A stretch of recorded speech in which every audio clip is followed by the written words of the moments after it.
মৰমৰ ছাত্ৰ-ছাত্ৰীসকল, সকলোকে নতুন এই ভিডিঅ'টোলৈ স্বাগতম। আশা কৰোঁ তোমালোক সকলোৱে ভালে আছা। আজি আমাৰ এই ভিডিঅ'টোত আমি কি আৰম্ভ কৰিম? আমি আৰম্ভ কৰিম পুনৰ আলোচনা ক্লাছ 10 গণিতৰ প্ৰথমতে আছে আমাৰ কি পুনৰ আলোচনা। আৰু এই কিতাপটো আমাৰ কি হয়, যিটো কিতাপ ওলাইছে সলনি হৈ সেই কিতাপটো আমি আৰম্ভ কৰি আছোঁ, ঠিক আছে। গতিকে সকলোকে তোমালোকে এই ভিডিঅ'টোলৈ ভালকৈ প্ৰথমৰ পৰা শেষলৈকে চাবলৈ চেষ্টা কৰিবা। তো প্ৰথমতে আমাৰ ইয়াত কি আছে, বৰ্গ আৰু বৰ্গমূল, ঠিক আছে। বৰ্গ আৰু বৰ্গমূল এই বস্তুকেইটা কি হয়, এইকেইটা আমি কি কৰিম, প্ৰথমতে অকণমান বুজাই লৈ তাৰপিছত অনুশীলনী R1 এইখিনি আমি আৰম্ভ কৰিম, ঠিক আছে। সকলোৱে তোমালোকে প্ৰথমৰ পৰা শেষলৈ ভিডিঅ'টো চাবলৈ চেষ্টা কৰিবা, যাতে তোমালোকে বুজিবলৈ অকণো অসুবিধা নহয়, ঠিক আছে। তোমালোক সকলোৱে প্ৰথমতে কি কৰিবা, সাধাৰণ ধাৰণাসমূহ এইখিনি আমাৰ কিতাপত এই 1 পৰা 5 লৈকে যিকেইটা দিয়া আছে, এইফালে আৰু এটা দিয়া আছে তোমাৰ 6 নম্বৰ, ঠিক আছে। এইকেইটা তোমালোকে ভালকৈ চাবলৈ চেষ্টা কৰিবা, ঠিক আছে। আৰু ইয়াৰ ভিতৰত 6 নম্বৰ যিটো আছে এইটো বহুত বেছি ইম্পৰ্টেণ্ট। এইটোৰ পৰা এটা MCQ প্ৰায় তোমালোকৰ পৰীক্ষাত আহেই, প্ৰত্যেক বছৰে এটা নহয় এটা ইয়াৰ পৰা MCQ আহে। গতিকে ভালকৈ পঢ়িবলৈ চেষ্টা কৰিবা, মই অকণমান বুজাইও দিম, ঠিক আছে। এতিয়া চোৱা, ইয়াত আমাৰ কি হ'ব, বৰ্গ আৰু বৰ্গমূল এইটো চেপ্টাৰৰ বিশেষ বস্তুবোৰ আমাৰ কি কি হয়। এতিয়া চোৱা, আমি এটা বস্তু আমি যদি লৈ এনেকৈ লিখোঁ এ স্কুৱেৰ, এইটো মানে কি, এইটো বৰ্গ হৈ আছে, ঠিক আছে। তো এইটো বৰ্গ হৈ থকা মানে কি, প্ৰথমতে বৰ্গটো আমি বুজি লওঁ, ইয়াৰ পৰা আমি বুজি পাব লাগিব, তাৰমানে এইটো কি হৈ আছে, 2 বাৰ পূৰণ হৈ আছে, ঠিক আছে। যেতিয়া আমাৰ এটা বস্তু 2 বাৰ পূৰণ হৈ থাকে, তেতিয়া এই বস্তুটো মানে কি হৈ আছে, বৰ্গ হৈ আছে বুলি আমি ক'ব পাৰোঁ, অৰ্থাৎ এনেকৈ এ স্কুৱেৰ হিচাপে লিখিব পাৰোঁ। যেতিয়া আমাৰ এনেকৈ এ স্কুৱেৰ আমি লিখিব পাৰিম, অৰ্থাৎ ওপৰত ঘাতটো আমাৰ 2 আহিব, তেতিয়া গম পাম যে ই কি হৈ আছে, আমাৰ বৰ্গ হৈ আছে, ঠিক আছে। এতিয়া ধৰি লোৱা আমি এটা সংখ্যা লৈছোঁ কি 3, ঠিক আছে। ইয়াক আমি কি কৰিম, বৰ্গ কৰিম। বৰ্গ কৰিলে কিমান হ'ব, 3 স্কুৱেৰ, বুজি পাইছানে। তো 3 স্কুৱেৰ আমাৰ কি হ'ব, 3 স্কুৱেৰ মানে কি, 3 × 3। 3 × 3 মানে ইয়াৰ পূৰণফল কিমান হ'ব, 9, হয়নে। তাৰমানে এই 9টো হৈছে কি, এটা বৰ্গ সংখ্যা, আৰু এই 3টো হৈছে এটা বৰ্গমূল, আৰু 3 স্কুৱেৰ যিটো হৈছে এইটো হৈছে বৰ্গ। আশা কৰোঁ তোমালোকে এইখিনি কথাটো বুজি পালা। আকৌ এবাৰ মই বেলেগ এটা কৰি বুজাই দি আছোঁ। এতিয়া ধৰি লোৱা আমি লৈছোঁ কি, ইয়াত 6 এটা সংখ্যা লৈছোঁ, ঠিক আছে। তো 6টো আমাৰ কি হ'ব, ইয়াক যদি বৰ্গ কৰোঁ হৈ যাব 6 স্কুৱেৰ। 6 স্কুৱেৰ মানে কি হ'ব, 6 × 6, 6 × 6 মানে কিমান হ'ব, 36, ঠিক আছে। তাৰমানে 6ক বৰ্গ কৰিলে কিমান হ'ব, 6 স্কুৱেৰ, আৰু সেই বৰ্গ ফলটো কিমান হৈছে আমাৰ, 6 × 6 মানে 36। এই বৰ্গ ফলটোৱে হৈছে কি, বৰ্গ সংখ্যা। মনত থাকিব, এই বৰ্গ ফলকেইটা হৈছে বৰ্গ সংখ্যা। কথাটো বুজিব পাৰিছা। আৰু যোনটো সংখ্যা আমি বৰ্গ কৰিছোঁ সেইটো হৈছে সেই বৰ্গ সংখ্যাৰ বৰ্গমূল,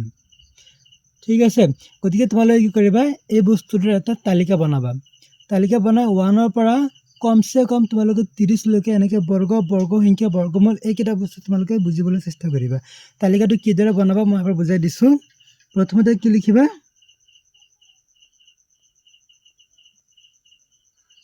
বৰ্গমূল, তাৰপিছত লিখিবা বৰ্গ, ঠিক আছে। তাৰপিছত লিখিবা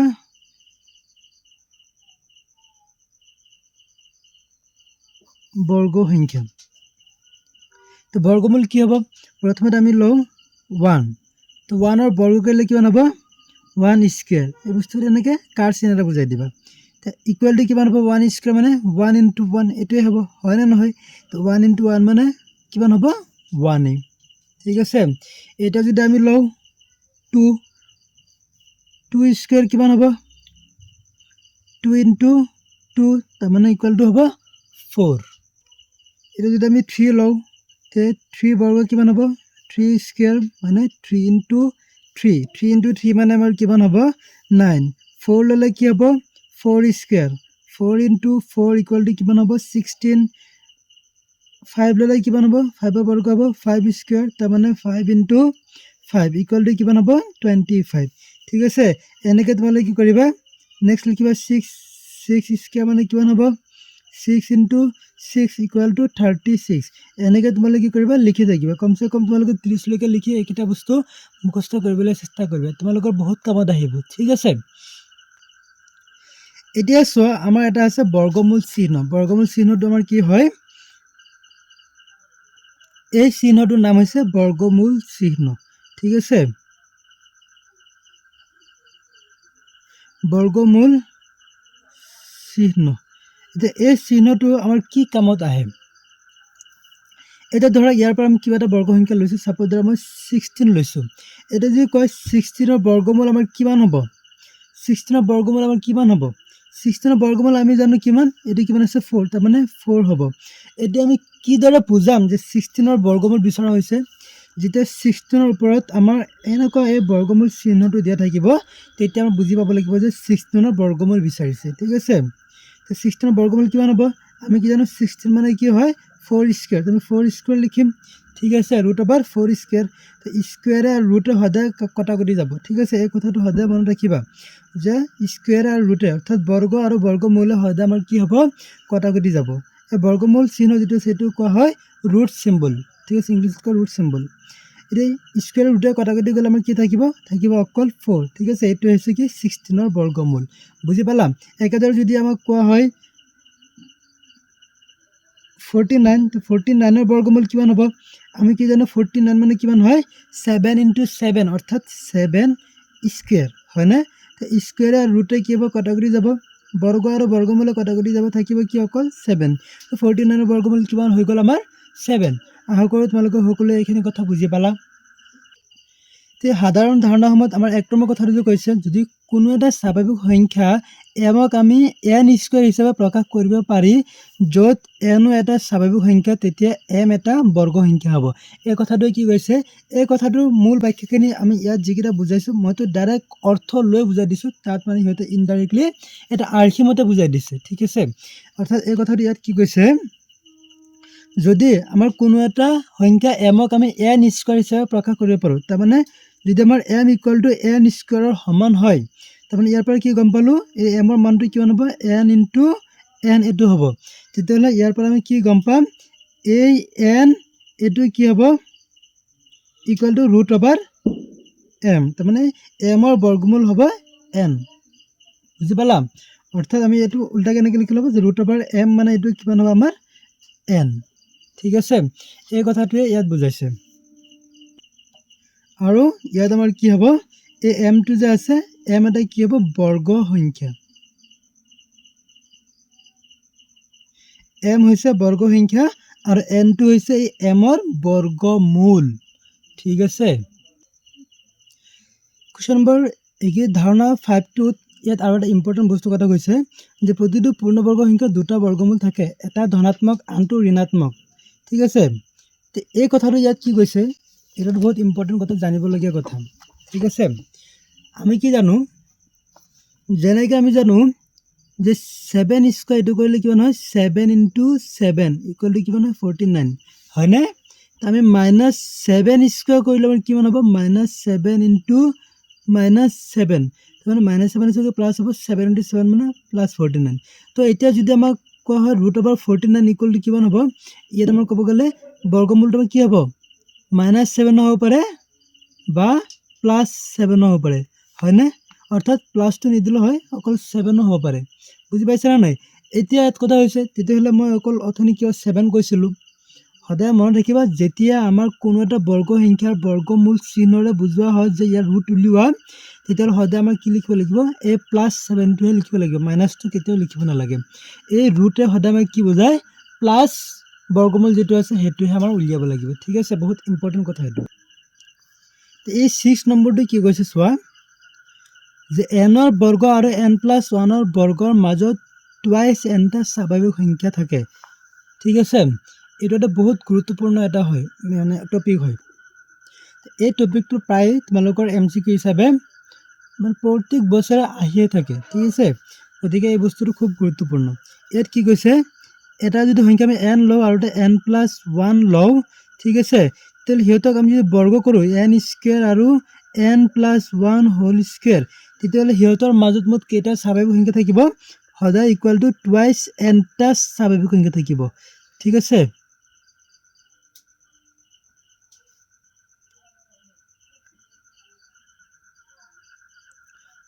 স্বাভাৱিক সংখ্যা থাকিব বুজি পাইছানে তো এই কথাটো বহুত এটা ইম্পৰ্টেণ্ট কথা হয় তো n আৰু n+1 এই দুটা কথা আমাৰ কি বুজাইছে এটা সংখ্যা যদি আমি n লওঁ আৰু n+1 তাৰমানে ইয়াতকৈ এক বেছি হ'ব তাৰমানে এটা সংখ্যাত আমি 2 লওঁ আনটো কিমান হ'ব 2+1 মানে 3 হ'ব 1 এটা 2 ল'লে আনটো কিমান হ'ব 2+1 মানে কিমান হ'ব 3 তো এটা যদি লওঁ 5 আনটো কিমান হ'ব 5+1 মানে 6 তাৰমানে ক্ৰমিক দুটা সংখ্যা যদি আমাক লোৱা হয় সেইটো কথা বুজাইছে ঠিক আছে এটা ধৰি লোৱা এটা সংখ্যা আমি লৈছোঁ কি 2 আনটো সংখ্যা কিমান হ'ব 2+1 ঠিক আছে তাৰমানে কিমান হ'ব ইকুৱেল টু 3 তো 2 আৰু 3 এনেকৈ দুটা ক্ৰমিক সংখ্যা যদি আমি লওঁ তেতিয়াহ'লে সিহঁতৰ বৰ্গ সংখ্যা যিটো হ'ব বৰ্গ সংখ্যাৰ মাজত মুঠ কেইটা স্বাভাৱিক সংখ্যা থাকিব চোৱা আমি 2 যে স্কোৱাৰ কৰিলে কিমান হ'ব 4 হয়নে আৰু 3 স্কোৱাৰ কৰিলে কিমান হ'ব 9 তো 4 আৰু 9 ৰ মাজত কেইটা স্বাভাৱিক সংখ্যা আছে চোৱা 4 5 6 7 8 9 তাৰমানে এইটো হৈছে 4 এইটো হৈছে 9 সিহঁতৰ মাজত কেইটা স্বাভাৱিক সংখ্যা আছে 1 2 3 4 তাৰমানে কিমান আছে 4টা তো ইয়াৰ পৰা আমাৰ কি কৈছিলে যে টুৱাইচ এন তাৰমানে যিটো সৰু হয় ইয়াৰ 2 গুণ কৰিলে যিটো হয় সিমানটা স্বাভাৱিক সংখ্যা থাকে তো ইয়াত আমাৰ 2 আৰু 3 মাজত কোনটো সৰু আছে 2টো সৰু আছে তাৰমানে আমাৰ কিমানটা স্বাভাৱিক সংখ্যা থাকিব টুৱাইচ এনটা তাৰমানে 2 into twice N 2 into N অৰ্থাৎ 2 ইনটু কিমান হ'ব এনৰ মানে ইয়াত কোনটো হ'ব যোনটো মানে আমাৰ সৰু আছিলে 2 আছিলে সৰু গতিকে 2 হ'ব 2 ইনটু 2 কৰিলে কিমান হয় 4 আশা কৰি বুজি পালা গতিকে 4টা সংখ্যা আছে ইয়াত আছে না নাই 1 2 3 4 5 6 7 8 এই 4টা সংখ্যা আছে দুটা বৰ্গ সংখ্যাৰ মাজত হয়নে ঠিক একেদৰে এতিয়া যদি আমি লওঁ সাপোজ ধৰা 7 লৈছোঁ আৰু এটা 7+1 মানে 8 লৈছোঁ এই দুটা সংখ্যা আমি লৈছোঁ এই দুটা বৰ্গ কৰিলে বৰ্গ সংখ্যা কিমান হ'ব 7 স্কোৱাৰ ইয়াৰ বৰ্গ কিমান হ'ব 49 আৰু 8 স্কোৱাৰ ইয়াৰ বৰ্গ কিমান হ'ব 64 হয়নে তো 49 আৰু 64 মাজত 49 আৰু 64 মাজত মুঠ কেইটা স্বাভাৱিক সংখ্যা আছে তো আমি কি জানো কিমানটা হ'ব আমাৰ কথা আছিলে কি টুৱাইচ এনটা হ'ব এন মানে কোনটো যি দুটা ক্ৰমিক সংখ্যা ল'ম তাৰ ভিতৰত সৰু যিটো আছে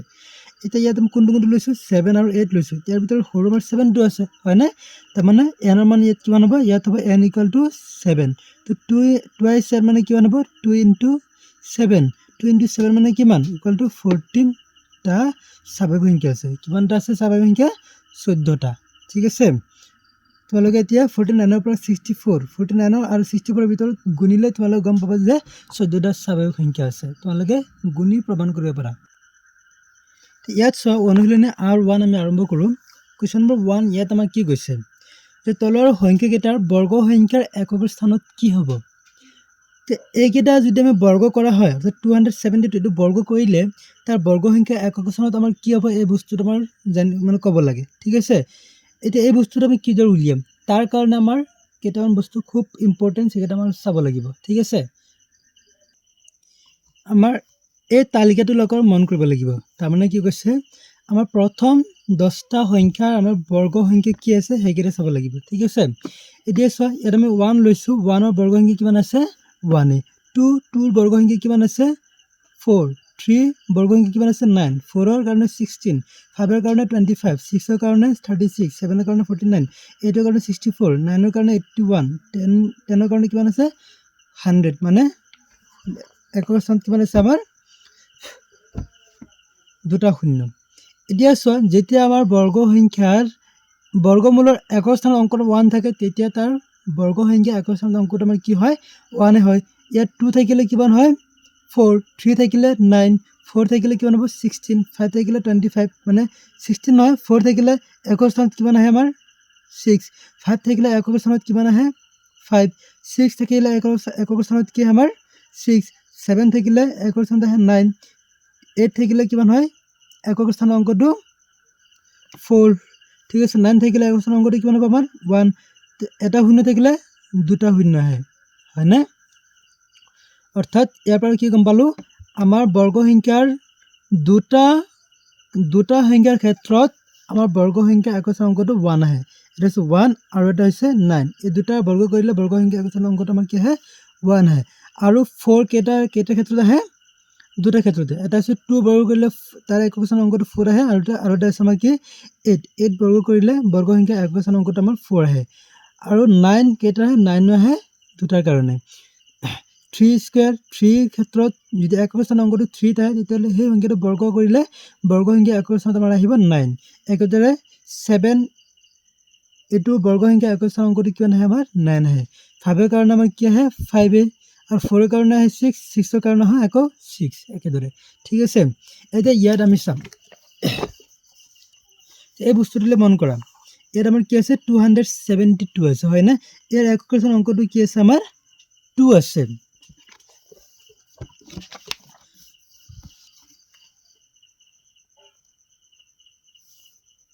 তো অনুহলে নি R1 এটোৰ ক্ষেত্ৰত কোৱেশ্চন নম্বৰ 1 যদি আমি আৰম্ভ কৰো আমাৰ কি হ'ব সোৱা এক নম্বৰ ইয়াত কি দিছে আমাৰ 272 ঠিক আছে 272 একক স্থানৰ অংকটো কি আছে আমাৰ ইয়াত 2 ইয়াত সোৱা 2 ৰ বৰ্গ কৰিলে বৰ্গ সংখ্যা একক স্থানৰ অংকটো কি আমাৰ 4 তেতিয়াহ'লে আমি কি গম পাম যে 270 গুটেখিনি যদি আমি বৰ্গ কৰো তেতিয়াহ'লে তাৰ বৰ্গ সংখ্যা একক স্থানৰ অংকটো কি আহিব 4 এ আহিব ঠিক আছে সো এটো উত্তৰটো কি দৰে লিখিবা সোৱা যেহেতু 272 ৰ একক স্থানৰ অংকটো 2 যত 2 স্কয়াৰ ইকুৱেল টু 4 হেয়ে 272 ৰ বৰ্গ সংখ্যা একক স্থানৰ অংকটো ইকুৱেল টু 4 ঠিক আছে ইমানখিনি লিখিলে অকমান দিগলীয়া হৈ যায় যদিও তোমালোকে এটো বুজিবলৈ কি হ'ব সুবিধা হ'ব ঠিক আছে কিন্তু ডাইৰেক্ট যদি এনেকৈ লিখি দিয়ে 272 ৰ বৰ্গ সংখ্যা একক স্থানৰ অংকটো ইকুৱেল টু 4 এখান লিখি দিলেও উত্তৰটো হৈ যাব কিন্তু এটো স্পষ্ট নহয় কেইদিনমান পিছত তোমালোকে হয়তো পাহৰি যাব পাৰে সেইকাৰণে কমসে কম এটা মান তোমালোকে এখিনি লিখি তাৰ পিছৰ পৰা যিকেইটা আছে সেইকেইটা তোমালোকে ডাইৰেক্ট লিখি গলে হ'ল যেনে ধৰা এতিয়া আমাৰ কি আছে নেক্সট আছে আমাৰ কোৱেশ্চনটো 79 ঠিক আছে ইয়াৰ উত্তৰটো ডাইৰেক্ট লিখি দিবা 79 ৰ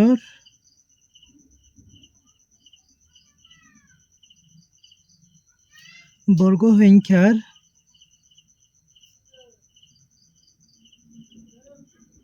এককৰ স্থানৰ অংকটো ইকুৱেল টু কিমান হ'ব আমি ইয়াত জানো 9 স্কয়াৰ মানে কিমান হয় 81 যাৰ একক স্থানৰ অংকটো কি আছে 1 তাৰ মানে ইকুৱেল টু কিমান হ'ব ডাইৰেক্ট 1 এটো লিখি দিলে হৈ গ'ল ঠিক আছে 3 নম্বৰটো কি আছে সোৱা 400 তে 400 টো আমি বৰ্গ কৰি কিমান হ'ব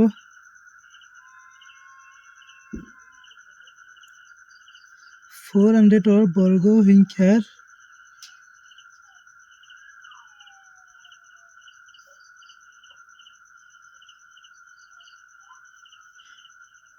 এককৰ স্থানৰ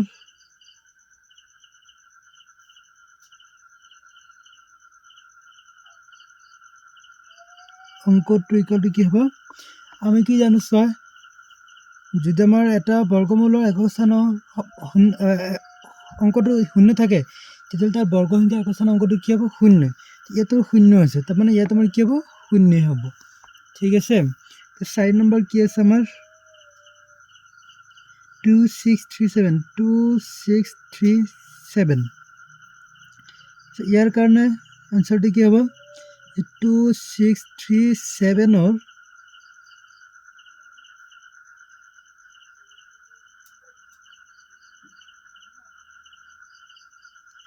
বৰ্গ সংখ্যাৰ এককৰ স্থানৰ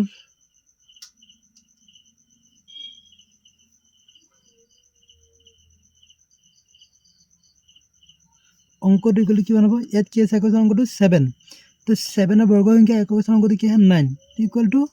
9 লিখি দিলে হ'ল ঠিক আছে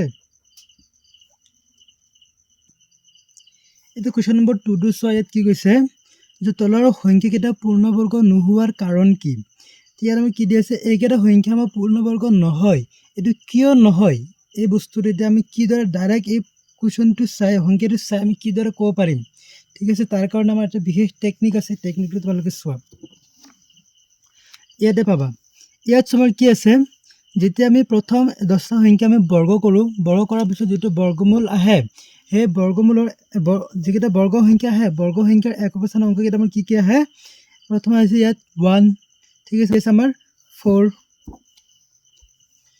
পিছত কি আছে আমাৰ 9 ইয়াত আছে 6 ইয়াত আছে 5 ইয়াত আছে 6 ইয়াত আছে 9 ইয়াত আছে 4 ইয়াত আছে 1 ইয়াত আছে 0 তাৰমান 1 আহিছে কি আহিছে 1 আহিছে তাৰ পিছত কি আছে 2 আহিছে না কৰবাত চোৱাচোন 2 আছে না নাই 3 আছে না কৰবাত একক স্থানত নাই 4 আছে হয় না সো ইয়াত 4 লিখা ঠিক আছে তাৰ পিছত 5 আছে গতিকে ইয়াত 5 লিখা তাৰ পিছত কি আছে 6 টো আছে হয় না তো 6 টো লিখা কৰবাত 7 আছে না একক স্থানত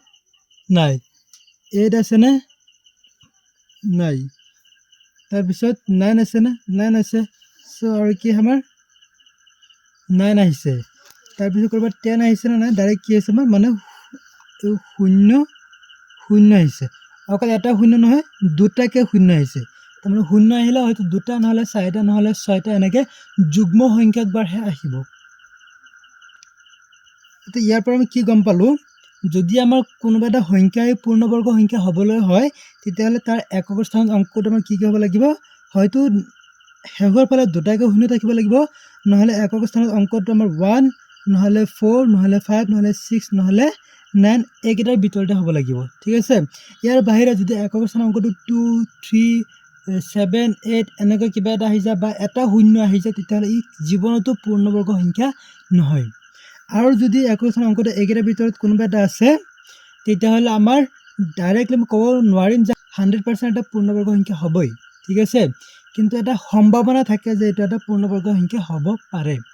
বাকিখিনি আমাৰ পৰীক্ষা কৰি উলিয়াব লাগিব কিন্তু এইকেইটা নাথাকিলে নিশ্চিন্তভাৱে আমি ক'ব পাৰিম যে এইটো পূৰ্ণবৰ্গ সংখ্যা নহয় ঠিক আছে এই উত্তৰটো কিদৰে লিখিবা যেহেতু কোনো পূৰ্ণবৰ্গ সংখ্যাৰ একক স্থানত 2 3 7 8 থাকিব নোৱাৰে হেয়ে 1057 এটা পূৰ্ণবৰ্গ সংখ্যা নহয় ঠিক আছে আমি এনেকৈ লিখিব পাৰা আৰু হৰকে পূৰ্ণবৰ্গ সংখ্যা একক স্থানত 7 থাকিব নোৱাৰে হেয়ে 1057 এটা পূৰ্ণবৰ্গ সংখ্যা নহয় ঠিক আছে এইখিনি লিখিলে বেছি স্পষ্ট হয় গোটেইখিনি তোমালোকৰ ইয়াত সোমাই গ'ল এজনে এইটো চালে বাকি গোটেইকেইটা এনেই কৰিব পাৰিব সো তোমালোকে এইখিনি লিখিলে বেছি ভাল ঠিক আছে এতিয়া নেক্সট কোৱেশ্চন নম্বৰ 2 টো কি আছে সো আমাৰ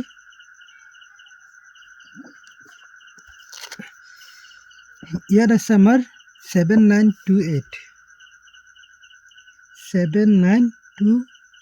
ঠিক আছে এইটো উত্তৰটো সেম এনেকৈ লিখি দিয়া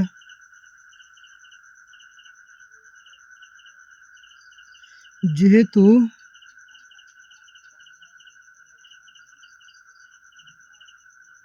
কোনো পূৰ্ণবৰ্গ সংখ্যাৰ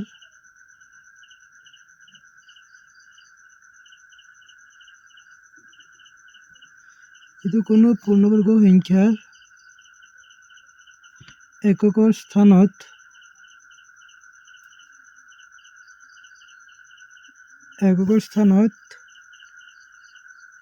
2 3 7 8 থাকিব নোৱাৰে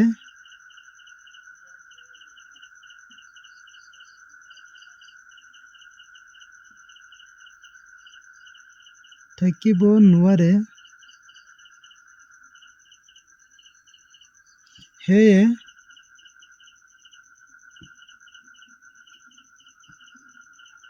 7928 এটা পূৰ্ণবৰ্গ সংখ্যা নহয় 7928 এটা পূৰ্ণবৰ্গ সংখ্যা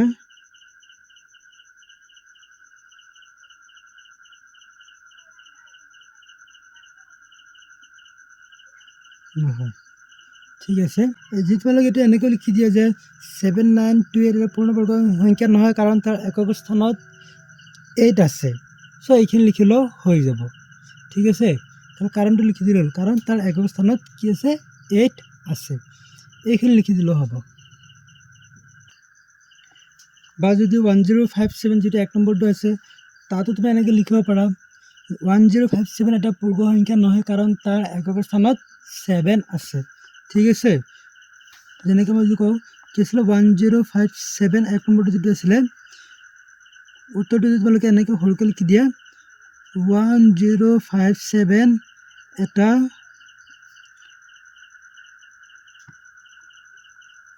পূৰ্ণবৰ্গ সংখ্যা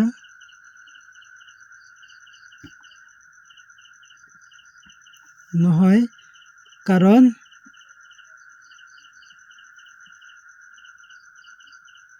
তাৰ একক স্থানত 8 আছে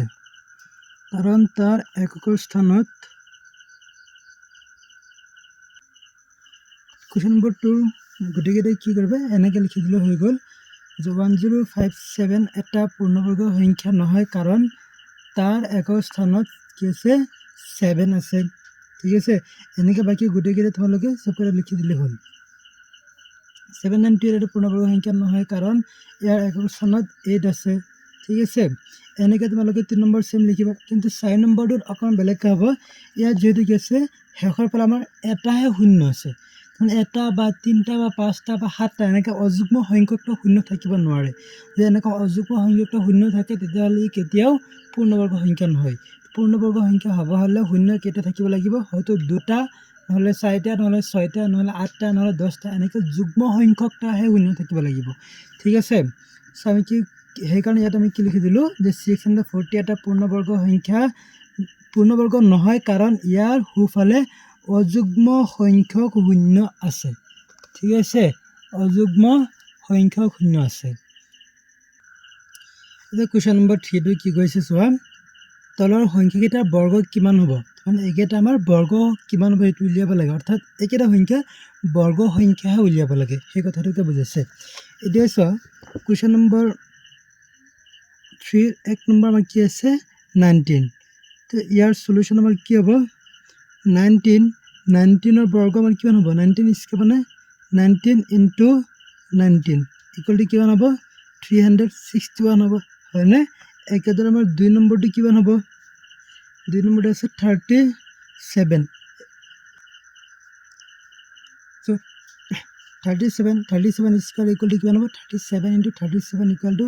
1369 একেদৰে 53 কাৰণে কিমান হ'ব 2809 78 কাৰণে কিমান হ'ব 6084 এই গোটেইকেইটাৰ বৰ্গ সংখ্যা আমি উলিয়াই দিলোঁ অৰ্থাৎ সিহঁতৰ বৰ্গ উলিয়াই দিলোঁ ঠিক আছে আশা কৰোঁ তোমালোক সকলোৱে এইখিনিলৈকে ভালকৈ বুজি পালা যদি কাৰোবাৰ কিবা অসুবিধা থাকে কমেণ্ট বক্সত জনাবা তো কুৱেশ্যন নম্বৰ 4টো চোৱা কি কৈছে মৌলিক উৎপাদক বিশ্লেষণ পদ্ধতিৰে বৰ্গমূল নিৰ্ণয় কৰা ঠিক আছে তাৰমানে ইয়াত আমাৰ কি কৰিব লাগিব এই যিকেইটা সংখ্যা আছে সিহঁতৰ বৰ্গমূল উলিয়াব লাগিব কোনটো পদ্ধতিৰে মৌলিক উৎপাদক বিশ্লেষণ পদ্ধতিৰে মৌলিক উৎপাদক বিশ্লেষণ পদ্ধতিটো কি আছিলে এই বস্তুটো তোমালোকে জানিবৰ কাৰণে তোমালোকে যাব লাগিব কি মই কিছুমান এই মৌলিক গণিত এনেকুৱা এটা ভিডিঅ' আপলোড দিছিলোঁ তোমালোকে তাৰ ছেকেণ্ড পাৰ্টটো তোমালোকে চাবা তাত গৈ এইটো মৌলিক উৎপাদক বিশ্লেষণ কিদৰে কৰিব লাগে ঠিক আছে মই ভিডিঅ' ডিছক্ৰিপশ্যনত মই লিংকটো দি দিম তোমালোকে লিংকটো চাই বা আই বুটনত গৈ তোমালোকে লিংকটো গৈ বিচাৰি উলিয়াই তাৰপাছত তোমালোকে ভিডিঅ'টো চাবা মোৰ চেনেলতে গৈ পাবা তোমালোকে গৈ বিচাৰিলেই হ'ল ঠিক আছে এতিয়া চব মৌলিক উৎপাদক বিশ্লেষণ পদ্ধতিৰে কিদৰে কৰিব লাগে এইটো সলিউশ্যনটো আমি কৰি আছোঁ প্ৰথমতে আমি 1764 ইয়াৰ মৌলিক উৎপাদক বিশ্লেষণ কৰিম মৌলিক উৎপাদক বিশ্লেষণটো কিদৰে কৰিব লাগে মই ইয়াতো অকণমান বুজাই দি আছোঁ 1764 এইটো লিখা ঠিক আছে লিখি তাৰপিছত মৌলিক সংখ্যাৰ কি আছিল সেইকেইটা লিষ্টটো লিখাম 2 3 5 7 11 13 17 19 ডট ডট এনেকৈ হৈ থাকিব 19ৰ পিছত হ'ব 23 তাৰপিছত 29 তাৰপিছত 31 তাৰপিছত 37 41 43 47 এনেকৈ গৈ থাকিব ঠিক আছে তেতিয়াহ'লে প্ৰথম মৌলিক সংখ্যাটো কি আছে 2 2ৰেটো হৰণ যাবনে যিহেতু একক স্থানত 4 আছে যুগ্ম সংখ্যা গতিকে গোটেইখিনি এটা যুগ্ম সংখ্যা মানে যিকোনো যুগ্ম সংখ্যা 2ৰে হৰণ যাব চ' নিশ্চিন্তভাৱে তোমালোকে 2ৰেটো হৰণ কৰি দিয়া 2 1ত নাযায় 17ত কেইবাৰ যাব 8 বাৰ থাকিব 1 16ত যাব আকৌ 8 বাৰ থাকিব 0 ঠিক আছে 4ত যাব 2 বাৰ এটা আকৌ 2ৰে হৰণ যাব কেইবাৰ যাব 8ত যাব 4 বাৰ এটা 8 যাব 4 বাৰ ইয়াত যাব এবাৰ ঠিক আছে এতিয়া কি আছে ইয়াত 4 4 1 441 এতিয়া আমাৰ কি সংখ্যাৰ হৰণ যাব এতিয়া চোৱা একৰ স্থানত 1 আছে মানে এইটো অযুগ্ম সংখ্যা 2 ৰে হৰণ নাযায় 3 ৰে যাব নে 3 ৰে যাব চোৱা 4 ত যাব এবাৰ থাকিব 1 14 ত যাব কেইবাৰ 4 বাৰ থাকিব 2 21 ত যাব 7 বাৰ আকৌ এইটো কি 3 ৰে যাব নে 3 ৰে যাব কেইবাৰ যাব চোৱা 14 ত যাব 4 বাৰ থাকিব 2 27 ত যাব 9 বাৰ আকৌ এইটো কিহেৰে যাব 7 ৰে যাব কেইবাৰ 7 বাৰ মৌলিক সংখ্যা ওলাই গ'ল যেতিয়ালৈকে ইয়াত মৌলিক সংখ্যা নোলাব তেতিয়ালৈকে আমাৰ এনেকৈ হৰণ কৰি থাকিব লাগিব মৌলিক সংখ্যাৰে ঠিক আছে এতিয়া ইয়াত আমি কি পাইছোঁ 2 দুইবাৰ 3 দুইবাৰ 7 দুইবাৰ তাৰমানে এই মৌলিক উত্তৰৰ বিশ্লেষণটো কি হ'ব 2 × 2 3 × 3 × 7 × 7 × 7 × 7 এইটো 7 এইটো 7 চবকে ইয়াত পূৰণ হৈ গ'ল ঠিক আছে এতিয়া চোৱাচোন ইয়াত প্ৰতিটো উত্তৰ দুইবাৰ দুইবাৰকৈ আহিছে হয়নে চ' ইয়াৰ পৰা আমি কি লিখিব পাৰিম 2 স্কুৱেৰ ইনটু 3 × 3 মানে 3 স্কুৱেৰ ইনটু 7 × 7 মানে 7 স্কুৱেৰ এতিয়া ইয়াৰ কি উলিয়াব লাগে তাৰ বৰ্গমূল উলিয়াব লাগে বৰ্গমূল কিদৰে লিখিবা এনেকৈ √1/764 লিখি ইকুৱেল টু কি লিখিবা ইয়াত দিবা √দি এই গোটেইকেইটা মান এই ৰুটৰ ভিতৰত লিখি দিবা কি লিখিবা 2 square into 3 square into 7 square ঠিক আছে এতিয়া চবতে ইয়াত কি আছে স্কুৱেৰ আছে যেহেতু গতিকে ইয়াৰ পৰা আমি স্কুৱেৰটো কমন লৈ একেলগে কমন লৈ ঘাতটো লিখি দিম স্কুৱেৰ লিখি দিম 2 × 3 × 7 এনেকৈ কমন লৈ ঘাতটো একেলগে এনেকৈ লিখি দিম ঠিক আছে এইটো কিদৰে লিখিব পাৰোঁ আমাৰ এটা আৰ্হি আছিলে যে a⁴ m × b⁴ m × c⁴ m এনেকৈ থাকিলে এইটো কি লিখিব পাৰোঁ আমি a b c হোল⁴ m এই বস্তুটো আমি লিখিব পাৰোঁ ঠিক আছে সেইটো মতে আমি লিখি দিম এতিয়া আমি কি জানো স্কুৱেৰ আৰু ৰুটৰ সৈতে স্কুৱেৰ আৰু ৰুটে কি হয় কটাকটি যায় অৰ্থাৎ বৰ্গ আৰু বৰ্গমূলৰ সৈতে কটাকটি যায় তাৰমানে এইটো ৰুটে আৰু এইটো বৰ্গই কি হ'ব কটাকটি যাব থাকিব কি 2 × 3 × 7 এইটো পূৰণফল কিমান হ'ব 2 × 3 মানে 6 6 × 7 মানে কিমান হ'ব 42 চ' আমি 1764ৰ বৰ্গমূল পালোঁ কিমান 42 ঠিক আছে এইদৰে কৰিব লাগিব বাকীকেইটা চোৱা এতিয়া চোৱা ইয়াৰ মৌলিক উত্তৰটো বিশ্লেষণটো আমি এনেকৈ মৌলিক উত্তৰটো কৰি দি এতিয়া ইয়াৰ উত্তৰটো বিশ্লেষণটো ইয়াত লিখিম 2 কেইবাৰ আহিছে চোৱা 1 2 3 4 5 6 7 8 9 10 2 10 বাৰ আহিছে 10 বাৰ আহিছে 1 2 3 4 5 6 7 8 9 10 1 2 3 4 5 6 7 8 9 10 ইনটু 3 আহিছে দুইবাৰ 3 × 3 ঠিক আছে এতিয়া প্ৰত্যেকটা উত্তৰত দুটা দুটাকৈ এনেকৈ ভগাই দিয়া কিমান হ'ব 2 স্কুৱেৰ ইনটু ইয়াত হ'ব 2 square into 2 square into 2 square ইয়াৰ পৰা এটা ইয়াৰ পৰা এটা ইয়াৰ পৰা এটা ইয়াৰ পৰা এটা ঠিক আছে চাৰিটা হ'ল ইয়াৰ পৰা আৰু এটা হ'ব 2 স্কুৱেৰ ইনটু লাষ্টত 3 স্কুৱেৰ এটা আহিব হ'ল এতিয়া লিখা বৰ্গমূল 9216 ইকুৱেল টু কিমান হ'ব এই গোটেইকেইটা লিখা ইয়াৰ ভিতৰত 2 square into 2 square into 2 square into 2 square into 2 square into 3 square ঠিক আছে এতিয়া একেলগে কমন লৈ লোৱা 2 × 2 × 2 × 2 পাঁচবাৰ ইনটু 3 হোল স্কুৱেৰ ওপৰত ৰুট আছে ৰুটটো লিখা স্কুৱেৰ ৰুটে কি হ'ব কটাকটি যাব থাকিব কি 2 × 2 × 2 × 2 × 2 2 × 2 4 4 × 2 8 8 × 2 16 16 × 2 32 32 × 3 কৰিলে কিমান হ'ব আমাৰ 96 ঠিক আছে এইটো হৈছে কি আমাৰ 9216ৰ বৰ্গমূল 7744 ইয়াৰ মৌলিক উত্তৰৰ বিশ্লেষণ কি হ'ব 2 × 2 × 2 × 2 × 11 × 11 কিমান হ'ব 2 স্কুৱেৰ ইয়াৰ পৰা এই দুটাৰ পৰা হ'ব 2 স্কুৱেৰ ইনটু এই দুটাৰ পৰা হ'ব 2 স্কুৱেৰ ইনটু এই দুটাৰ পৰা হ'ব 11 স্কুৱেৰ ঠিক আছে চ' √7744 ইকুৱেল টু কিমান হ'ব √2 square into 2 square into 2 square into 11 square তাৰ মানে কিমান হ'ব 2 into 2 হ'ব 4 4 into 2 6 8 8 into 11 মানে কি হ'ব আমাৰ 88 9801 ইয়াৰ মৌলিক উৎপাদক বিশ্লেষণ কি কি হৈছে 3 into 3 into 3 into 3 into 3 into 11 into 11 ঠিক আছে তখন ইয়াৰ পৰা কি হ'ব 3 স্কয়াৰ এই দুটাৰ পৰা into 3 স্কয়াৰ এই দুটাৰ পৰা into 11 স্কয়াৰ এই দুটাৰ পৰা ঠিক আছে সো এটা আমি কি লিখিম বৰ্গমূল 9801 ইকুয়াল টু কিমান হ'ব √3 square into 3 square into 11 square তাৰ মানে আমাৰ কিমান হ'ব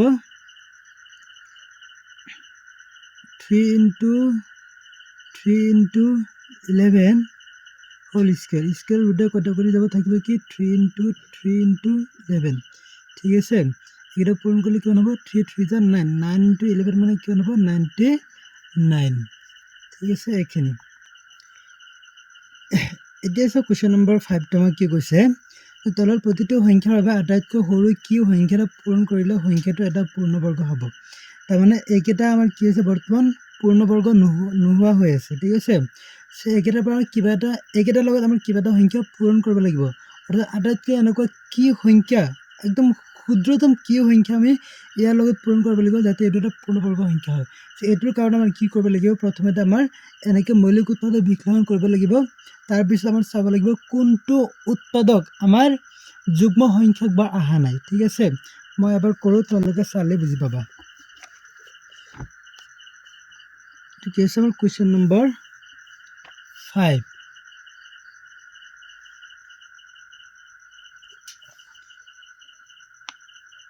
এক নম্বৰ 1525 ঠিক আছে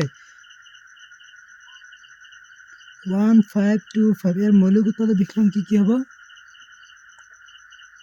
1525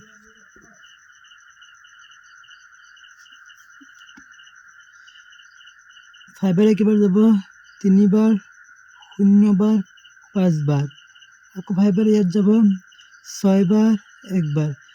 মানে কিমান হল আমাৰ 5 into 5 into 61 ঠিক আছে 61 এটা মৌলিক সংখ্যা হয় কিমান পালাম ইয়াৰ মৌলিক উৎপাদক বিশ্লেষণ 5 into 5 into 61 মানে এটা 61 টো আমাৰ কি আছে এই উৎপাদকটো আমাৰ মাত্ৰ এবাৰ পূৰণ হৈছে হয় না গতিকে আমাৰ এনেকুৱা 61 আৰু এটা যদি পূৰণ কৰি দিও তেতিয়াহলে কি দুবাৰ হৈ যাব তেতিয়াহলে 61 into 61 দুবাৰ আহিব 5 into 5 দুবাৰ আছে তেতিয়া এইটো কি হৈ যাব এটা পূৰ্ণবৰ্গ সংখ্যা হৈ যাব ঠিক আছে যেহেতু ইয়াত আমাৰ কি আছে 1525 অর মৌলিক উৎপাদক বিশ্লেষণত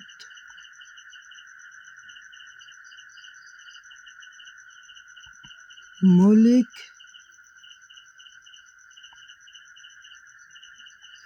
উৎপাদক বিশ্লেষণত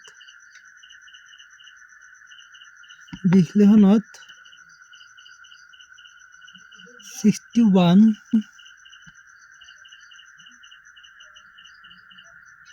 দুবার পূরণ হওয়া নাই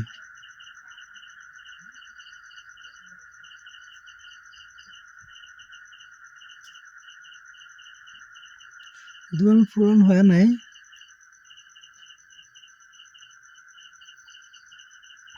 সেয়ে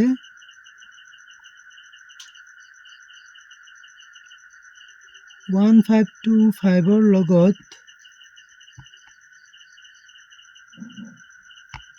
61 পূৰণ কৰিলে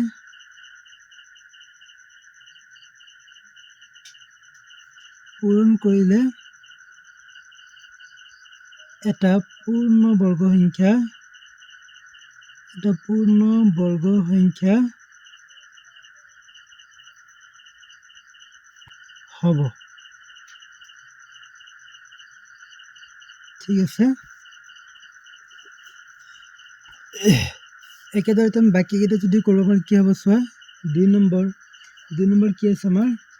1008 তো 1008 ৰ বৰ্গ সংখ্যা আমাৰ কি হ'ব কি 1008 ৰ মৌলিক উৎপাদক বিকলন কি হ'ব ইয়াত কৰোঁ 10082 ৰে যাব 5 বাৰ 0 বাৰ 4 বাৰ আকৌ 2 ৰে যাব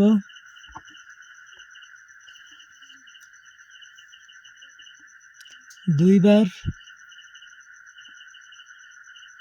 5 বাৰ 2 বাৰ আকৌ 2 ৰে যাব 1 বাৰ 2 বাৰ 6 বাৰ আকৌ 2 ৰে যাব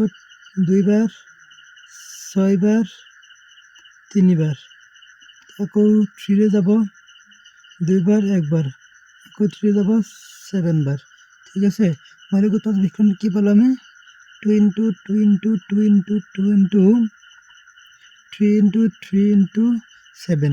2 দুবাৰ আহিছে দুবাৰ দুবাৰকে ভগাব পাৰিছো যুগ্ম সংখ্যক বাৰ আহিছে 3 দুবাৰ আহিছে 7 টো এবাৰ আহিছে যেহেতু 1008 ৰ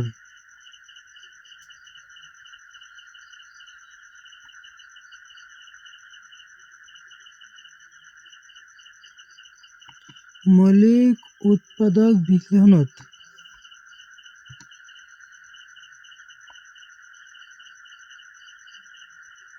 মৌলিক উৎপাদক বিকলনত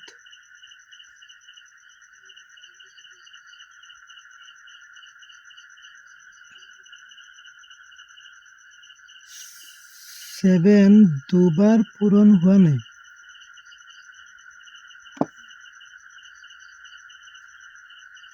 দুবাৰ পূৰণ হোৱা নাই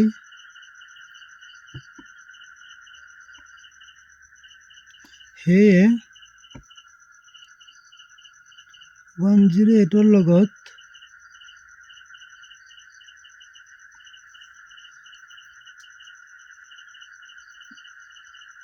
7 পূৰণ কৰিলে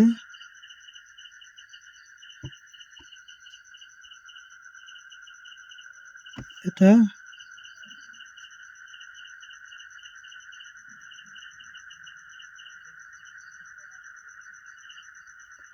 পূৰ্ণ বৰ্গ সংখ্যা হ'ব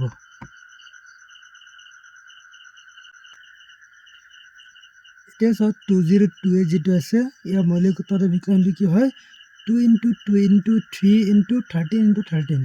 2 দুবাৰ পূৰণ হৈছে 13 টো দুবাৰ পূৰণ হৈছে কিন্তু মাজত 3 টো মাত্ৰ এবাৰহে পূৰণ হৈছে হয় নাই তো সেইকাৰণে লিখি দিলো যে 2028 ৰ মৌলিক উৎপাদক বিকলনত 3 দুবাৰ পূৰণ হোৱা নাই সেয়ে 2028 ৰ লগত 3 পূৰণ কৰিলে এটা পূৰ্ণবৰ্গ সংখ্যা হ'ব ঠিক আছে এতিয়া আছে 4 নম্বৰ কি হ'ব 768 ইয়াৰ বৰ্গ মৌলিক উৎপাদক বিকলনটো কি আহিছে 2 into 2 into 2 into 2 into 2 into 2 into 2 into 2 into 2 মানে 1 2 3 4 5 6 7 8 বাৰ আহিছে ঠিক আছে ইনটু 3 টো মাত্ৰ এবাৰ পূৰণ হৈছে গতিকে ইয়াৰ পৰা আমি কি গম পালো যে 768 ৰ মৌলিক উৎপাদক বিকলনত 3 দুবাৰ পূৰণ হোৱা নাই সেয়ে 768 ৰ লগত 3 পূৰণ কৰিলে এটা পূৰ্ণবৰ্গ সংখ্যা হ'ব ঠিক আছে এতিয়া সো আমাৰ কি হ'ব কোৱেশ্চন নম্বৰ 6 কোৱেশ্চন নম্বৰ 6 টো কি কৈছে তলৰ প্ৰতিটো সংখ্যাৰ বাবে আটাইতকৈ সৰু কি সংখ্যাৰে হৰণ কৰিলে সংখ্যাটো এটা পূৰ্ণবৰ্গ সংখ্যা হ'ব কোৱেশ্চন নম্বৰ 6 টো আৰু 5 টো প্ৰায় একেই খালি অকণমান পাৰ্থক্য যে কোৱেশ্চন নম্বৰ 5 ত খালি পূৰণ কৰাৰ কথা কৈছিল আৰু ইয়াৰ ক্ষেত্ৰত কি হ'ব য'ত পূৰণ লিখিছিলা তাত খালি তোমালোকে হৰণ লিখি দিলে বাকি সবকাৰে কি হৈ যাব সেম হৈ যাব ঠিক আছে ইয়াত এটা বুজাই দিলে তোমালোকে বুজি পাই যাবা ঠিক আছে মই কোৱেশ্চন নম্বৰ 1 টো কৰি আছো চোৱা ইয়াৰ আমাৰ কি আছে 468 আছে হয় না তো প্ৰথমতে আমি কি কৰিম ইয়াৰ মৌলিক উৎপাদক বিকলন উলিয়াম তো 468 ৰ মৌলিক উৎপাদক বিকলন কি হ'ব হেতু কাৰণে আমি ইয়াত আমি চুটি হৰণ পদ্ধতিৰে কৰিম 468 2 ৰে কেবে কাটিব 4 ৰে 4 2 বাৰ 3 বাৰ 4 বাৰ আকৌ 2 ৰে 1 1 7 এটা গৈ কি হৰে কাটিব 7 ৰে কাটিব কিবাৰ ইত কাটিব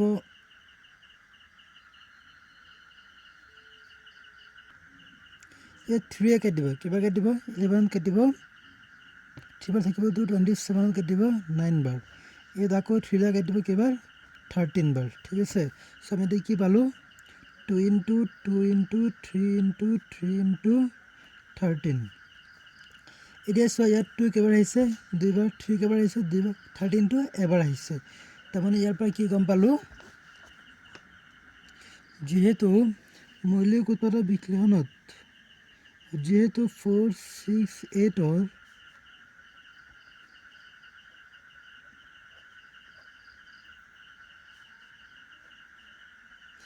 মৌলিক উৎপাদক বিশ্লেষণত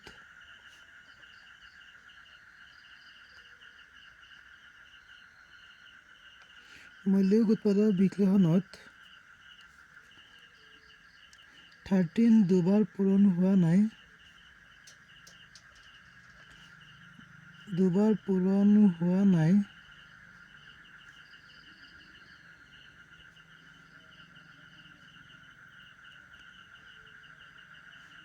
সেয়ে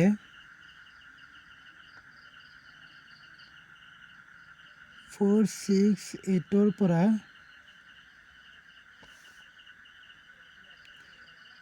13 হৰণ কৰিলে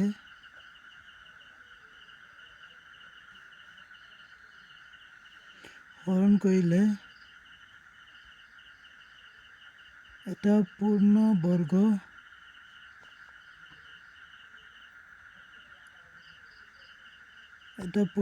সংখ্যা হ'ব। ঠিক আছে, নেক্সট কুৱেশ্যনটো চোৱা 1584। ঠিক আছে, প্ৰথমতে ইয়াৰ আমি মৌলিক উৎপাদক বিশ্লেষণ কৰিম। কিমান হ'ব চোৱা 1584। ইয়াৰ মৌলিক উৎপাদক বিশ্লেষণ কৰিলে কি হয়, 2ৰে কাটিব 7 বাৰ, 9 বাৰ, 2 বাৰ, আকৌ 2ৰে কাটিব 3 বাৰ, 9 বাৰ, 6 বাৰ, আকৌ 2ৰে কাটিব 1, 9, 8, আকৌ 2ৰে কাটিব 2, 9, 9। এতিয়া 2ৰে নাকাটে, এতিয়া কি হয় 3ৰে কাটিব কেৱল 3, 3, আকৌ 3ৰে কাটিব 3, 1, 1। এতিয়া কিমান পালোঁ আমি 2 into 2 into 2 into 2 কেইটা পাইছোঁ 4টা, 3 কেইটা আছে 2টা, 3 into 3 into 11 আছে এটা, আকৌ 11 এটা পাইছে নাই, এতিয়া 11টোৱে হৰণ কৰিব লাগিব। যিহেতু 1584ৰ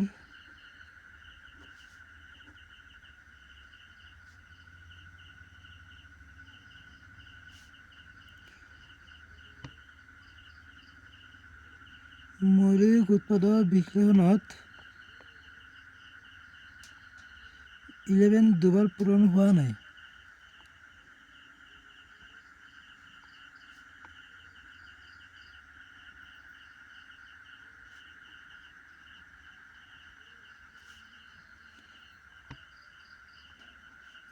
দুবাৰ পূৰণ হোৱা নাই,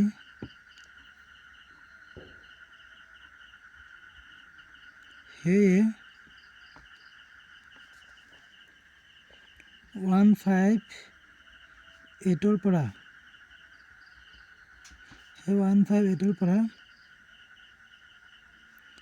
11 হৰণ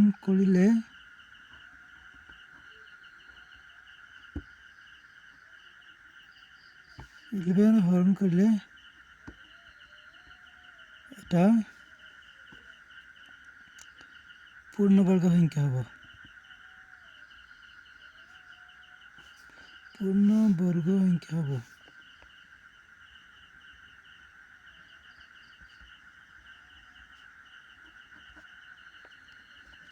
ঠিক আছে, বুজি পালা এইখিনি।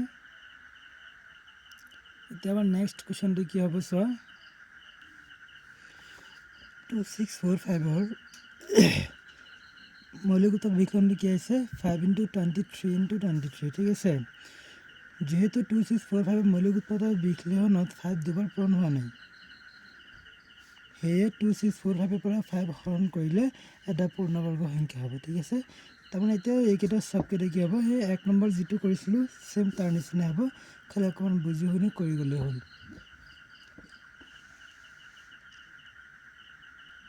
তো পিছৰ কুৱেশ্যনটো কি আছে 1620। ইয়াৰ মৌলিক উৎপাদক বিশ্লেষণটো কি হ'ব চোৱা 1620 2810 2405 581 327 3933 বাস ইমানখিনি হ'ল ঠিক আছে 2 into 2 into 5 into 3 into 3 into 3 into 3 so 2 দুবাৰ আহিছে আৰু 3 চাৰিবাৰ আহিছে মানে যুগ্ম সংখ্যকবাৰ আহিছে কিন্তু 5টো মাত্ৰ এবাৰ আহিছে হয় ন গতিকে 5টো হৰণ কৰিব লাগিব সেম হে আগৰ কোৱেশ্চনটোৰ দৰে হ'ব কি হ'ব 1620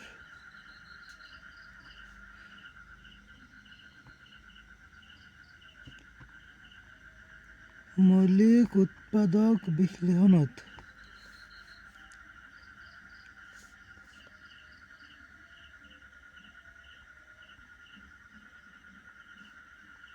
মৌলিক উৎপাদক বিশ্লেষণত 5 দুবাৰ পূৰণ হোৱা নাই 5 দুবাৰ পূৰণ হোৱা নাই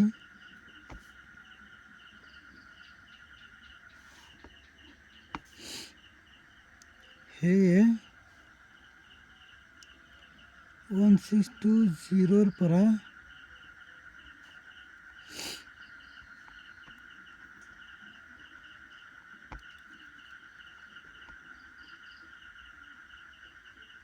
5 হৰণ কৰিলে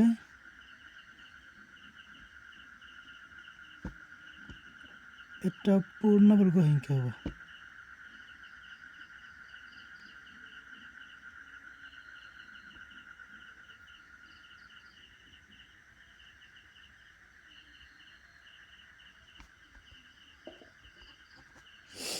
ঠিক আছে আকৌ এইখিনি লিখি বুজি পালা সকলোৱে এতিয়া আমি পিছৰ কুৱেশ্যনটো লৈ চাম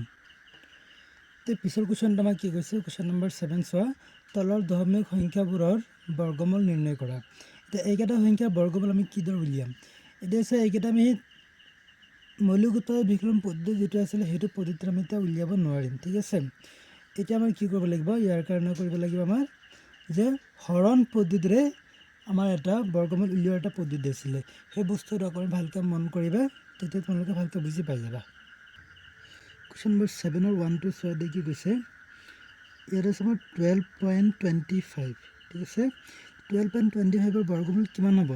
তাৰ কাৰণে আমাৰ এটা সহজ পদ্ধতি আছে চোৱা সহজ পদ্ধতি মানে হৰণ পদ্ধতিৰে বুলি কয় আমি এই মানকেইটা ইয়াৰ ভিতৰত লিখি ল'ম 12.25 ঠিক আছে এতিয়া আমি কি কৰিম সোঁফালৰ পৰা দুটা দুটাকৈ ভগাই আনিম এইটো দুটা এনেকৈ আমি এটা দুটা দুটাকৈ ভাগ বনাই দিম ঠিক আছে ভাগ কৰি দিম এতিয়া প্ৰথম ভাগ হাতৰ বাওঁফালৰ পৰা প্ৰথম ভাগটো কি আছে আমাৰ 12 আছে হয়নে এই 12ৰ সমান বা 12তকৈ সৰু আমাৰ বৰ্গ সংখ্যা কি আছে পূৰ্ণবৰ্গ সংখ্যা আমাৰ বৰ্গ সংখ্যা কি আছে 1ৰ কাৰণে আছিলে কি 1 2ৰ কাৰণে আছিলে 4 3ৰ কাৰণে কিমান আছিলে 9 4ৰ কাৰণে কিমান আছিলে 16 অৰ্থাৎ 4 স্কোয়াৰ 3 স্কোয়াৰ 2 স্কোয়াৰ 1 স্কোয়াৰ একেটা বৰ্গ সংখ্যা কিমান আছিলে আমাৰ 1 4 9 16 5 স্কোয়াৰ কাৰণে কিমান হ'ব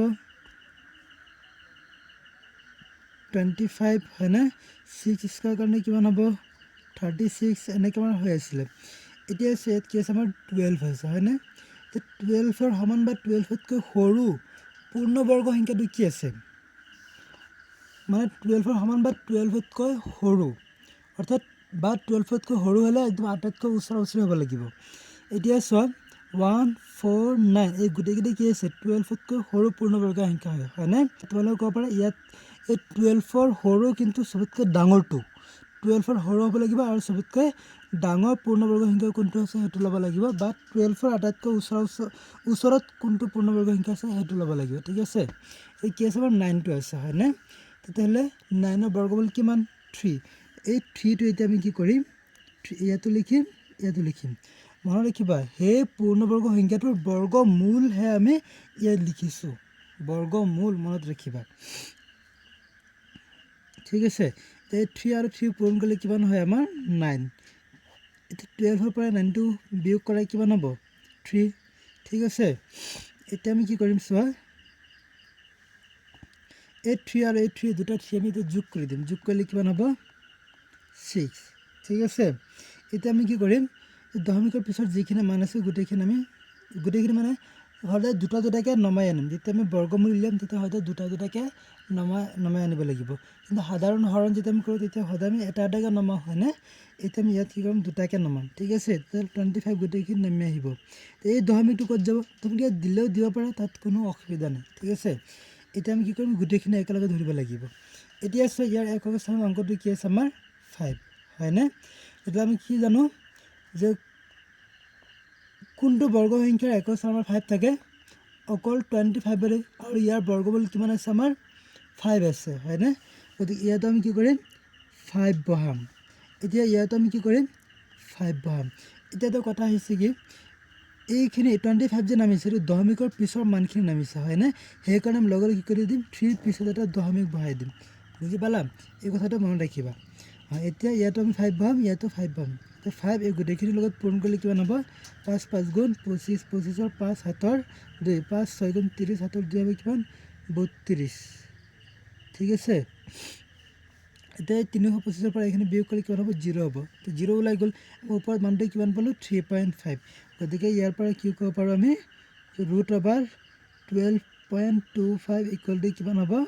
3.5 ঠিক আছে আশা কৰোঁ তোমালোকে বুজি পালা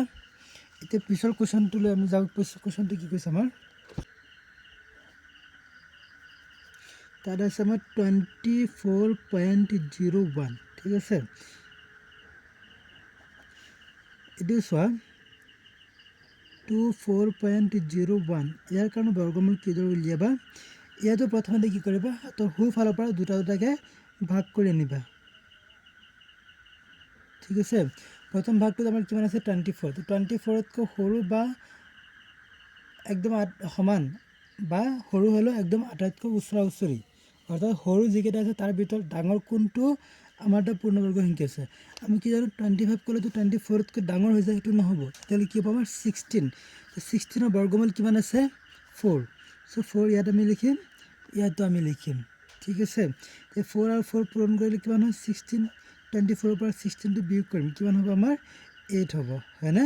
4 পৰা 6 নাযায় একদাল কৰি ল'ব 14 14 পৰা 6 থাকিব 8 পয়েন্ট 0.01 আছে গোটেইখিনি ইয়াত নমাই দিয়া ঠিক আছে The 4 আর 4 যোগ করলে কি হবে আমার 8 হল 8 এতিয়া চোৱা ইয়াত আমি কি কৰিব পাৰো এই একক স্থানৰ অংকটো কি আছে আমাৰ 1 তো কোনটো বৰ্গ সংখ্যাৰ একক স্থানত আমাৰ কি থাকে 1 থাকে এটা আছে 1 আছে আৰু এটা আছে আমাৰ কি এই মানে এনেকৈ কৈ দিলে 9 স্কয়াৰ কৰিলে কিমান হয় 81 হয় না ইয়াত 1 থাকে তেতিয়াহ'লে এটা ইয়াত আমাৰ কি হ'ব ইয়াত আমাৰ হয়তো ইয়াত 1 আছে ইয়াত 1 আছে হেতো বৰ্গমূল কিমান ইয়াতো 1 ইয়াত আছে 9 1 বা 9 এই দুটাৰ পৰা যিকোনো এটাহে আমাৰ শুদ্ধ হ'ব ঠিক আছে এতিয়া সো যদি আমি ইয়াত 1 বহাও তেতিয়া ইয়াত 1 বহাব লাগিব তো 181 পূৰণ এইটো হ'ব 81 হ'ব তেল নহয় তেতিয়াহ'লে 1 আৰু নবহে তো আমাৰ কি হ'ব লাগিব ডাইৰেক্ট ইয়াত 9 বহিব 9 বহাই দিয়ে কিমান হ'ব 9 9 যা 81 1 হাতৰ থাকিল কিমান 1 সৰি হাতৰ থাকিল 8 তো 9 8 জাৰ কিমান হ'ব 72 হাতৰ 8 কিমান হ'ব 80 ঠিক আছে তে 801 পৰা 801 বিয়োগ কৰিলে কিমান হ'ব আমাৰ 0 হ'ব হল তাৰ মানে এতিয়া বৰ্গমূল কিমান পালো আমি গতিকে √24.01 ইকুৱেল টু কিমান হয় 4.9 ঠিক আছে আশা কৰোঁ তোমালোকে এইখিনি বুজি পালা এতিয়া যদি আমি আৰু এটা কৰোঁ আমাৰ কি হ'ব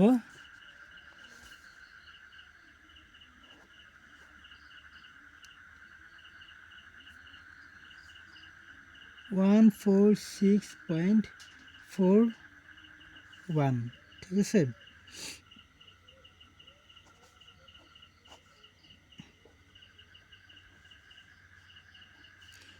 ইয়াতে কি কৰিবা দুটা দুটাকে হাতৰ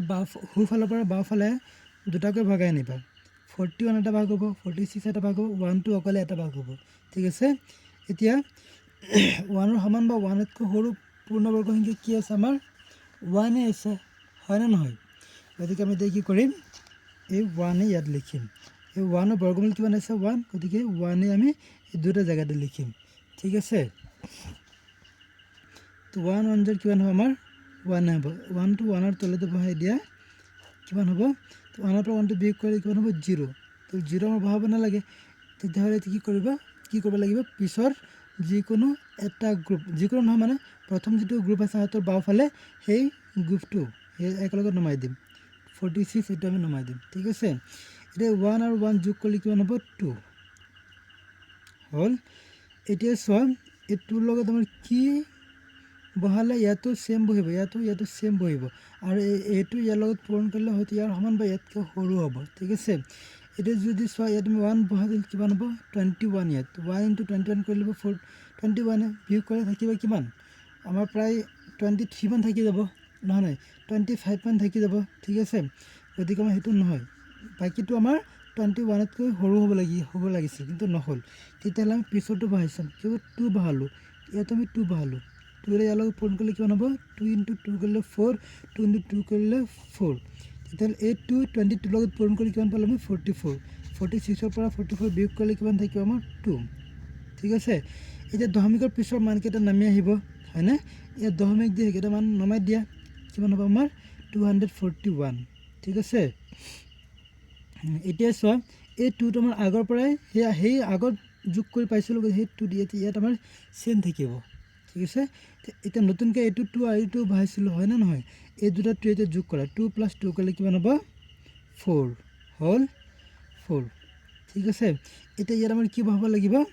এটা আছে 2 4 1 একক স্থানত আছে 1 তেতিয়াহ'লে আমাৰ কি জানো কোনটো বৰ্গ সংখ্যা একক স্থানত 1 থাকে এইটো আৰু সেই 9 ৰ কাৰণে থাকে হয় না ইয়াৰ পৰা যিকোনো এটা বহিব প্ৰথমতে আমি এইটোৰ বৰ্গমূল কিমান আছে 1 আছে যদি 1 টো বহোৱা কিমান হয় আমাৰ 1 * 24 মান হয় ইয়াত 1 বহিব লাগিব 1 * 241 মানে 241 হ'ব বাকি থাকিব 0 হৈ গ'ল ওলাই গ'ল আমাৰ গতিকে ইয়াৰ পৰা আমি কি গম পালো √146.41 এইটোৰ বৰ্গমূল কিমান হ'ব আমাৰ 12.1 ঠিক আছে আশা কৰোঁ তোমালোকে এইখিনি বুজি পালা হল তো নেক্সট আমাৰ আৰু এটা কি আছে 4 নম্বৰটো আছে আমাৰ 102.01 এইটো আছে ঠিক আছে এতিয়া এইটো কিদৰে বৰ্গমূল উলিয়াব চোৱা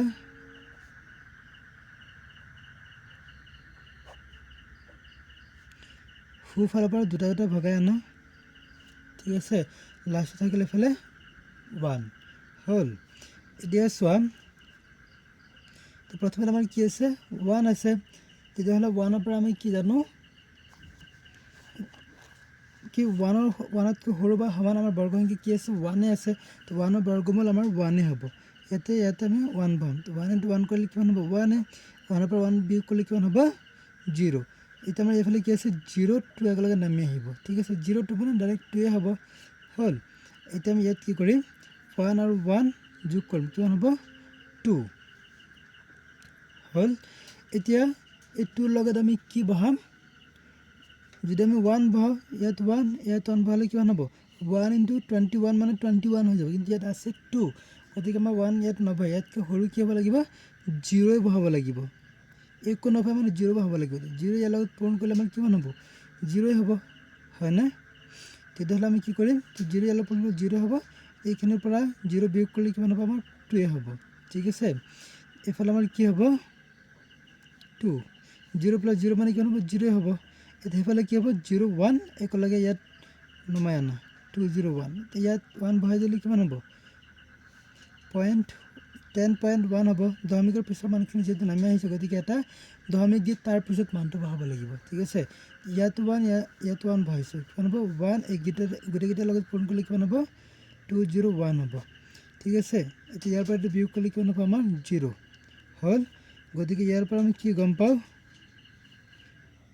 √102.01 ইকুৱেল টু কিমান হয় 10.1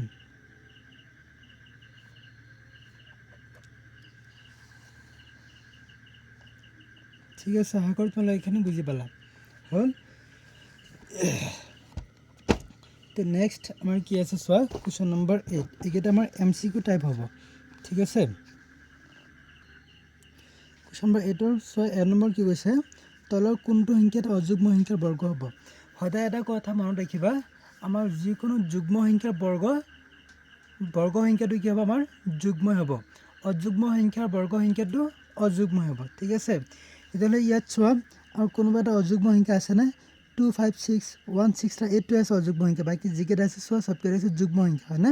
তেতিয়াহ'লে অযুগ্ম সংখ্যাৰ বৰ্গ কোনটো হ'ব আমি কি জানো অযুগ্ম সংখ্যাৰ বৰ্গ সংখ্যা আমাৰ অযুগ্মই হয় তেতিয়াহ'লে 169 এটা বৰ্গ সংখ্যা হয় তেতিয়াহ'লে এইটো হৈছে কি অযুগ্ম সংখ্যাৰ বৰ্গ ঠিক আছে আমাৰ কোনটো হ'ব তেতিয়াহ'লে আমাৰ এই 2 নম্বৰটো হ'ব বুজি পালা সকলোৱে 169 ঠিক আছে বি নম্বৰ কি কৈছে চোৱা তলৰ কোনটোৰ একক স্থানত 1 থাকিব আমি কি জানো আমাৰ 1 আৰু 9 যিবোৰ সংখ্যা একক স্থানত আমাৰ 1 আৰু 9 থাকে সেইকেইটা বৰ্গ কৰিলে বৰ্গ সংখ্যা একক স্থানত আমাৰ 1 থাকে হয়নে তেতিয়াহ'লে আমাৰ কি হ'ব 19 স্কয়াৰ এইটো বৰ্গ কৰোঁ ইয়াৰ একক স্থানত কিমান আছে 9 আছে তেতিয়াহ'লে 9 মানে কি 9 থাকিলে 9 স্কয়াৰ কিবা কৰিলে কিমান হয় 81 ৰ একক স্থানত আমাৰ কি 1 থাকে তাৰ মানে এই 19 হ'ব ঠিক আছে এইটোৱে হ'ব আমাৰ এনসাৰ সি নম্বৰ আমাৰ কিমান হ'ব